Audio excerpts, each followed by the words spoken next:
easy. No, it's not easy. No, I mean, it's probably one of the hardest things to do. Yeah. But I think that, so if I think about my story of balance as a working mum, I didn't have a balance originally. It was all work and no motherhood really, which sounds awful, and I hate saying that now, but it was that. And the kids were in sort of before and after school, so they were, and then grandparents were picking up and so on. And I think we've all been there and done that, definitely, especially when you're, you know, starting a business. When I first started my business, my son, my oldest, was 2 years old, so you know there was no time for. I put everything into the business. It becomes another baby, doesn't it? Really, it really does. Yeah, and it consumes you. It does consume you, and it wasn't until quite far down the line that I thought, hang on a second, you know, I'm missing out here. I really do need to change something. Yeah, for sure. And I think it goes for both parents, really, isn't it? Working mum, working dad. It doesn't really matter who you are. Is if you've got children, how do you find that balance? For me, it was crucial to understand that actually, you know, when I am with the girls, I need to make sure that I'm present. Yes. And a lot of time you are still on your phone, you're still checking your emails, you just think, oh, quickly I'll do this. Yeah. And actually you're missing out on that quality time. Yeah. And sometimes what quality time when you've got so much demand at home to kind of, you know, answer to, and the cooking and the cleaning and this and that and the homework, and as they're growing you think it's going to be easier, but there's more energy, there's more emotions. So for me it was really finding that when I do take that time with my children, it was about being present in that moment. Otherwise you'd get distracted a little bit, like when you're at work. Absolutely. If you're at work, it's being present in that moment, isn't it? I think it's very easy to think that things won't happen if you weren't to check that email there and then, or you weren't to answer the phone there and then. So it's about kind of understanding and realising that, isn't it? That things aren't going to fall apart if you don't answer the phone in that 2 hours of time. Was so urgent. My boss used to say, we're only selling creams and lipsticks. Can you put things into perspective? And I said, yes, maybe there's not a question of life and death situation. Things can wait. Absolutely. But being able to allowing yourself that, isn't it? And also I found when I did get a good manager and I found someone who could run the business without me, obviously that was through, you know, the time we spent together.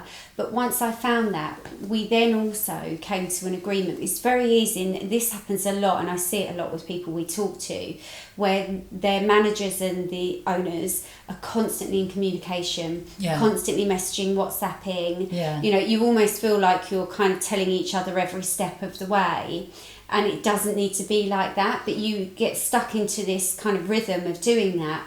So what I did with my manager eventually was we agreed that unless it was urgent, then I didn't need to know about it until we had our weekly meeting, and then we could then go into everything. And then our communication documents in between then weren't on WhatsApp. They were we use Google Drive. WhatsApp messages is just the killer. Well, it's so intrusive, and it's intrusive for the person who's working for you and for you as well, because it's too easy. And instantly as an owner, you won't not open it because you suddenly think, oh my God, what's happened? And more often than not, it's nothing. You don't need to know there and then. You'll be fine if you know tomorrow. Exactly. So I think if you have a manager and you've managed to set those boundaries and relationships, it's better for them and it's better for you. So that was one step in my kind of starting to balance out. So the children weren't just going to see me as this person on the phone all the time, which it was becoming apparent that was happening. Yeah, for sure. And then the other thing was it was actually after the pandemic, I said to myself, you know, do I really want to what am I gaining by putting them in that extra hour in the morning? Because normally what I'm ending up doing is walking into the salon, having a chat with everyone. Yes, that's nice, but it's not necessary, and the business isn't going to suffer if I have that extra hour and the children don't need to do that. And just it was just looking at the way in which I was working, and I suppose that's it again, because you could work every hour of every day, you're never going to get through your to-do list. Yeah, for sure. So I think it's just kind of accepting it and realise, like for me, I wanted that time back with the children as well. But I think it's also a matter, and that the word coming to my mind right now as we're talking is setting up boundaries. Yeah. And setting up boundaries can be with the team, the managers, if you have one, the children, and the boundaries to your time. Yeah. And how, if we look at the working kind of parent scenario, it's beyond just having that balance, isn't it? It's also that balance for yourself. Yeah. So when was the last time you actually took an hour out of your week to be able to recenter, refocus, and do something for yourself? Yeah. But if you don't plan it a little bit, I mean, all these words that we keep focusing on is the strategy, the communication, the boundaries that you're setting up, and the expectation that you're putting out there. Otherwise, you're just on that constant trying to feed everyone's needs. Yeah. Do you find that we tend to that, and I think, as women, I'm going to say, but perhaps as a parent, we tend to want to parent everyone around us. Oh, yeah, absolutely. But you do almost feel like you become a mum to your team. Yeah. And I think maybe whether that's an age thing or not an age thing necessarily, because, you know, I've seen younger owners that also become that matriarch. You are the matriarch. Nurturing. You're the nurturer, and so you're kind of letting yourself be a parent to everyone else, and then sometimes you're not being a parent to your own children. I mean, I'm definitely been guilty of that. And but I think if you can just make small changes, and like you said, I think so important is that the time that you spend with them is quality. Yeah. And you don't have to be on your phone. But if you can come to that agreement with your team or your manager where it's not necessarily their fault, because you've kind of you've built that relationship where you can just, definitely if they're a new manager as well, they're going to need to be able to have quite easy access to you if they've got questions. Sure.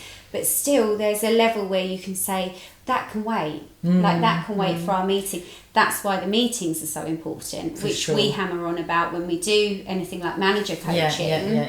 That weekly meeting with the manager is so important, and so important that it's kept there and not overridden by something else. But it's also having that habit. If you have those habits, and I'll never forget when, I mean, you know, my youngest daughter, completely the opposite to my first, would be ready, everything would be fine.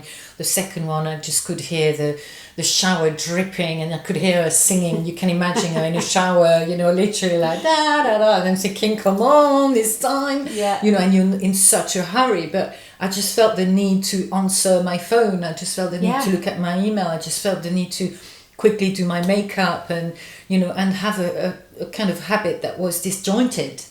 Because I allowed it in a way to happen. I remember her coming out of the shower thinking, come on, and then coming to me and, you know, all very happy. And I'm thinking, you know, I've already done half a day because I woke up early, I did the packed lunch, I did this, I did that.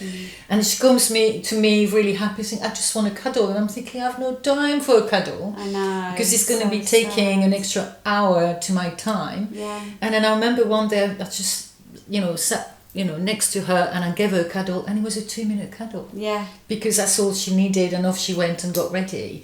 Still very slowly, but that's a different conversation altogether. It's a bit like my second one. So, it's a bit like, you know, let's drag things out. And it just made me realise that actually, you know, if I left my phone alone, and if I kind of managed the morning better with her and with them, and being able to be more present, surely that's going to give my day anyhow, and my mindset in a better headspace. Definitely, because you don't suffer with that kind of mum guilt or dad's guilt, whatever it is, because that is a huge thing, and it does affect you when you're owning and running a business. It really does affect, you know, everything you do, because you feel guilty in every essence, whatever it is you're doing. You feel guilty if you're not at the business, at the salon, or whatever it is, the clinic.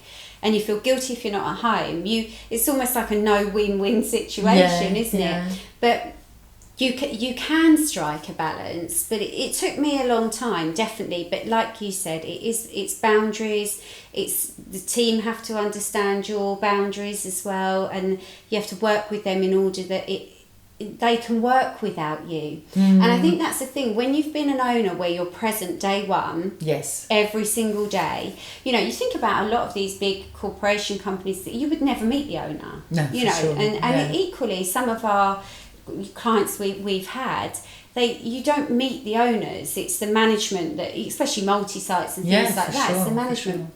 But I think if you almost spoil your team if you're present every day, and then if you're not, the team, well, where have you gone? Yes. What are you doing? Why aren't you here? And as the owner, you're like, well, I was working, but you know, you always you're justifying yourself, but actually you're thinking, God, I'm a mum of two, you know, I've got this and that to take care of, so I'm juggling, but it almost feels like you feel guilty that you're not there. Yes, but you feel guilty that you're not doing, you're missing this and that. So it's definitely going back to recentering your thought process, your habits, your communication, and making things a priority. Otherwise, you are going to constantly feel guilty, and there's no magic wand ultimately that's going to elevate everything. You just have to manage it perhaps a little bit better. Yeah, and I just think that if you need to not feel like taking that 1 hour or finishing that hour earlier so you can pick up your children is going to be detriment to your business. Yes. Because it isn't. If it's structured right and the communication has got that boundaries, then you are able to do that. But again, it's habits, isn't it? To be able to let things go. Yeah. And actually sometimes they flourish better. So all you have to do now is press the subscribe button and join us every week for an Insight Chat. And if you have any burning questions that we haven't yet answered, then just pop in the comments below or send us an email and we can include them in one of our weekly chats. And also we have started this amazing community of like-minded salon owners to join us on a monthly basis with our Insight Chat subscription. Yeah, on that chat as well, you'll also get access to lots of free downloads and content that can really support you in your business. And thank you so much for listening. And we'll see you next time.